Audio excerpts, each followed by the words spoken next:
Let me tell you a painful truth. Most salespeople lose control of conversations long before they lose the deal.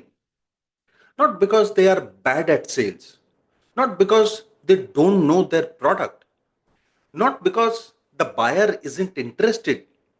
They lose control because they ask weak questions, use weak language, and let the buyer lead the conversation into dead ends. And then they wonder why buyers say things like, send me more information, let me think about it, I'll get back to you. Here's the reality: top 1% closers don't control conversations by talking more, they control conversations through language frameworks. They use specific sentence structures that guide how buyers think. And the best part, the buyer never feels pressured.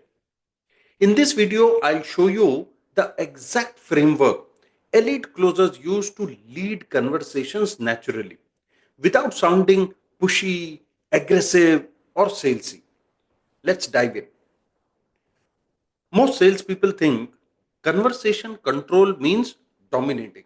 They think they need to talk more, be more persuasive, handle objections better, push harder.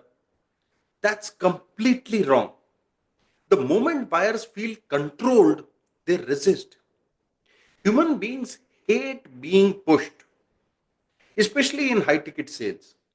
Whether you are selling cars, real estate, consulting, insurance, coaching, the buyer wants freedom.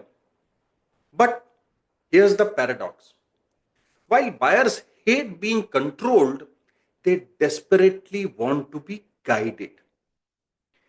Think about the last time you visited a doctor. You didn't want the doctor to pressure you, but you absolutely expected the doctor to guide you. The same applies in sales. Top closers don't act like salespeople, they act like decision guides. And they do it using one powerful language principle: the frame control principle. Top closers don't control people, they control frames. A frame is simply the context through which a conversation is viewed. The average seller asks, what would you like to discuss today? Buyer takes over. Conversation becomes random. The top closer says, here's how I suggest we use our time today. First, I'll understand your situation. Then we'll identify where the gaps are. If it makes sense, we'll discuss possible solutions. Does that work for you? Notice what happened? No pressure, no dominance. But the closer just became the guide. That's frame control. The buyer feels respected.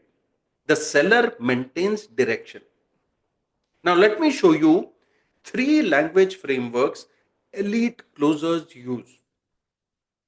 Framework number one: context before questions. Most salespeople interrogate. Elite closers provide context first. Weak is, what's your budget? Strong is, to make sure I recommend something appropriate, can you help me understand the investment range you are considering? Weak is, who makes the decision? Strong is, for decisions like this, multiple people are often involved. Can you walk me through how decisions typically get made in your organization, in your family? See the difference? Same information, completely different experience. One feels like an interrogation, the other feels consultative. Framework number two: redirect without resistance. Buyers often take conversations off track. Average sellers either follow the tangent or interrupt awkwardly. Top closers redirect smoothly. Language pattern is something like, that's important, and we'll definitely come back to it. Before we do, can I clarify something first? This keeps the conversation focused without creating tension. The buyer never feels shut down, but you stay in control. Framework number three, control through next steps. This is where most deals die. The average salesperson ends with, I'll follow up. That's not a next step, that's wishful thinking. Elite closers use, based on everything we have discussed, here's what I recommend as the next step. Then they define it clearly. Specific date, specific action, specific outcome.